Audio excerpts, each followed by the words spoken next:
இறைமகன் இயேசு கிறிஸ்துவில் எனதருமை சகோதர சகோதரிகளே, இன்றைய நாளிலே ஆண்டவர் நம்மை ஆசீர்வதிக்கின்றார். கண்களை மூடி ஜெபிப்போமா? அன்பு தெய்வமே, இந்த இறைவார்த்தையை கேட்டுக்கொண்டிருக்கின்ற மக்களை ஆசீர்வதியும். இந்த இறைவார்த்தையை கேட்டுக்கொண்டிருக்கின்ற மக்களை துன்பங்களிலிருந்து விடுதலையை தாரும். இந்த மக்களுக்கு மனச்சோர்விலிருந்து விடுதலையை தாரும். மனபாரத்திலிருந்து விடுதலையை தாரும். கடன் தொல்லைகளிலிருந்து விடுதலையை தாரும். இறைவார்த்தையின் அபிஷேகம் இவர்களுக்கு கிடைக்கட்டும். ஆண்டவரே, இந்த இறைவார்த்தையின் ஆறுதல் இவர்களுக்கு கிடைக்கட்டும். இந்த இறைவார்த்தையின் மூலமாக கண்ணீரிலிருந்து, கவலைகளிலிருந்து, துன்பங்களிலிருந்து, துயரங்களிலிருந்து விடுதலை இவர்களுக்கு கிடைக்கட்டும். ஆண்டவரே, இன்று எந்த சூழலில் இருந்தாலும் ஆண்டவரே, இவர்களோடு இருந்து இவர்களை பாதுகாத்து வழிநடத்தும். உம்முடைய அருள்கரம் இவர்களை தொடர்ந்து வழிநடத்தி இந்த நாளை ஆசீர்வாதமான நாளாக இவர்களுக்கு கிடைக்க இந்த நேரத்தில் ஜெபிக்கின்றேன். ஆசீர்வதியும். ஆமேன்.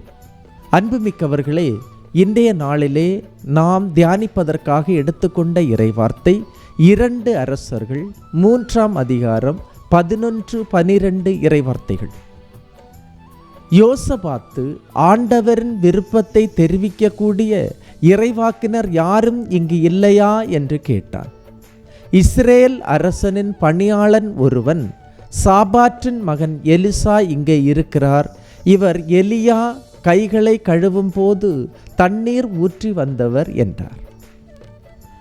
ஆண்டவரின் வார்த்தை எங்கு இருக்கின்றதோ அவர்களிடத்தில் அவரின் அருள் அதிகமாக கிடைக்கும். கடவுள் அந்த நபர் மூலமாக பல நன்மைகளை செய்து மக்களை காப்பாற்றுவார். இன்று பாருங்கள், ஒருவன் சாபாற்றின் மகன் எலிசா இங்கே இருக்கிறார். எலியாவுக்கு பணிவிடை செய்தவர். எலியா கை கழுவும் போது அவருக்கு தண்ணீர் ஊற்றி வந்தவர் ஒரு சாதாரண பணியாளர். அந்த பணியாளரிடம் கடவுளின் வார்த்தை இருக்கின்றது என்று சொல்லப்படுகின்றது. இன்று இறை வார்த்தை உனது உள்ளத்தில், உனது மனதில் இருக்கின்றதா? கடவுள் உன்னை ஆசீர்வதிப்பார்.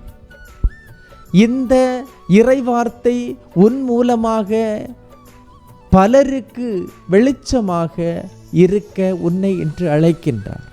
இந்த இறை வார்த்தையை பகிர்ந்து கொடுக்கும் போது நீ எவ்வளவு பேருக்கு வெளிச்சமாக மாறுகின்றாய். அன்பு சகோதரமே, நீ குன்றின் மேலிட்ட விளக்காக, அதாவது மரக்காலின் மேல் வைத்த விளக்காக இன்று நீ பலருக்கு வெளிச்சமாவாய். ஏனென்றால் இந்த இறைவார்த்தையின் அபிஷேகத்தை நீ பலருக்கும் பகிர்ந்து கொடுக்கும் போது நீயே இறைவார்த்தையின் பணியாளனாக இறைவார்த்தைக்கு வெளிச்சமாக இருப்பாய். இறைவார்த்தை அடுத்து சொல்லுகின்றது, ஆம், ஆண்டவரின் வாக்கு அவரிடம் உள்ளது என்றான். தொடர்ந்து வாசித்தோம் என்றால் 3 அரசர்கள் எலிசாவை பார்ப்பதற்கு வந்தார்கள். இஸ்ரேல் அரசன், யோசபாத்து என்ற அரசன், ஏதோமின் அரசன் என்ற 3 அரசர்கள் எலிசாவை பார்த்து ஆண்டவரின் வாக்கை பெற்று செல்வதற்காக வந்தார்கள். ஒருவரிடம் கடவுளின் இறைவார்த்தை நிலைத்து நிற்கும் போது உலகத்திலுள்ள மக்கள் அனைவரும் அவர்களை நாடி தேடி ஓடி வருவார்கள். ஆண்டவரின் வாக்கை கொண்டிருக்கின்றவர்கள் தூய ஆவியை கொண்டு நிறைந்த மக்களாக இருக்கின்றார்கள். ஏனென்றால் இறை வார்த்தை சொல்லுகின்றது, எனது வார்த்தை வாழ்வு தரும் ஆவியை கொண்டிருக்கின்றன. எந்த இதயத்தில் ஆண்டவரின் வார்த்தை அதிகமாக இருக்கின்றதோ அந்த இதயத்தில் தூய ஆவி இருக்கின்றது.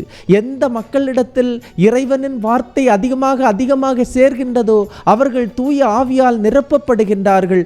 அவர்கள் உலகிற்கு வெளிச்சமாக மாறுகின்றார்கள். பிறர் அந்த வெளிச்சத்தை பார்த்து வருகின்றார்கள். அன்புமிக்கவர்களே, எலிசாவை பார்த்து அரசர்கள் வந்தார்கள், பல மக்கள் வந்தார்கள், ஆண்டவரின் வார்த்தையை பெற்று செல்வதற்காக வந்தார்கள். இன்று நாமும் இந்த இறை வார்த்தைக்கு செவி கொடுக்கும் போது இறைவனுடைய வார்த்தையை சேகரிக்கின்ற மக்களாக, இறை வார்த்தையை நம்முடைய இதயத்தில் பாதுகாக்கின்ற மக்களாக, அவர் தருகின்ற ஒளியை ஒவ்வொரு நாளும் அணையாமல் பாதுகாக்கின்ற மக்களாக இன்றைய நாளிலே நாம் மாறுவோமா? உள்ளத்திலே இருத்துவோமா? எந்த பராக்குக்கும் இடம் கொடுக்காமல் இன்றைய நாளிலே ஆண்டவரின் வார்த்தை என்னுடைய இதயத்திலே நிலைத்து நிற்பதற்கு நம்முடைய காதுகளையும் வாயையும் கண்களையும் நாம் கூர்மைப்படுத்தி கடவுளுடைய தூய ஆவியின் அருளை வேண்டுவோமா? இன்றைய நாளை ஆண்டவர் இன்று நமக்கு நல்ல நாளாக, ஆசீர்வாதமுள்ள நாளாக இன்று தருகின்றார். ஆசீர்வாதம் நம் கடவுளிடமிருந்து நமக்கு வருகின்றது, நம்மை ஆசீர்வதிக்கின்றார். எல்லாம் வல்ல இறைவன், தந்தை, மகன், தூய ஆவியார் உங்களையும் உங்கள் குடும்பத்தையும் நிறைவாய் ஆசீர்வதிப்பாராக.